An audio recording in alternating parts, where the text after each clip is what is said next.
Other than keeping the cost of oil permanently high in Kenya, the deal is costing the country dearly in terms of trade in petroleum with the landlocked neighbors. It is shrouded in deep secrecy. To date, only 2 documents have been made public. That is, the Master Framework Agreement with petroleum trading entities and the Open Tender System Modified Agreement with marketers. The Supplier Purchase Agreement between the Middle East oil firms and the hand-picked distributors in Kenya has never been seen. We challenge Mr. RUTO to publish this document. Nobody knows how Gulf Energy, Galana Oil Kenya Limited, and Oryx Energies Kenya Limited got nominated to handle local logistics. But the hand-picked distributors are selling oil to us at almost twice the price from bulk suppliers. These companies are also manipulating deliveries date ranges so that they can minimize on prices. We know that in August this year, 4 months after the deal, the government allowed Oryx Energies to sell oil at prices that had been inflated by 17%.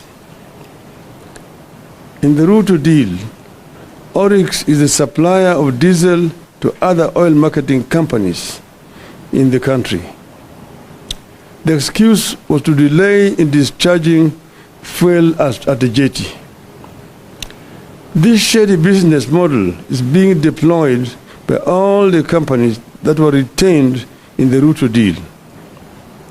They buy at low prices, delay discharging, then ask to be allowed to offload at higher prices, and the cost is passed on to the consumers. In the case of Oryx, it had bought the diesel at an average Platts price of $97.88.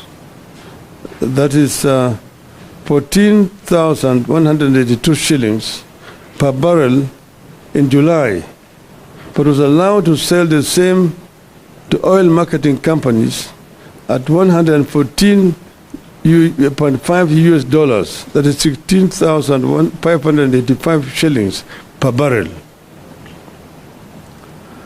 Some of the companies charging the higher prices deliver more cargo than they were contracted to deliver, forcing Kenyans to buy more of the oil whose prices are inflated, hence the permanent high prices of petroleum products. The ministry is changing billing month to allow the oil firms to quote higher prices. For instance, cargo that was bought in July when the price was low is allowed to quote higher August prices and pass the burden to the consumer. The deal that RUTO hailed as phenomenal has resulted in high landed costs as a result of structuring of the contract. The faults include the double counting of some cost elements and fixed freighted premium, which sometimes are higher by up to $50 per metric ton. The cost is passed on to the consumers. It also lacks flexibility, which further exacerbates the pricing model. Uganda has announced that it would no longer purchase petroleum products from Kenya because middlemen have inflated prices by up to 59%, imposing too high a cost on consumers. The exact same scenario is prevailing here. The middlemen President Museveni is talking about are Kenya government officials.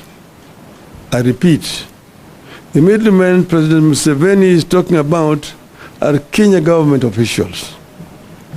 The deal has interrupted supply. Gulf Energy, which manages up to 50% of government importation,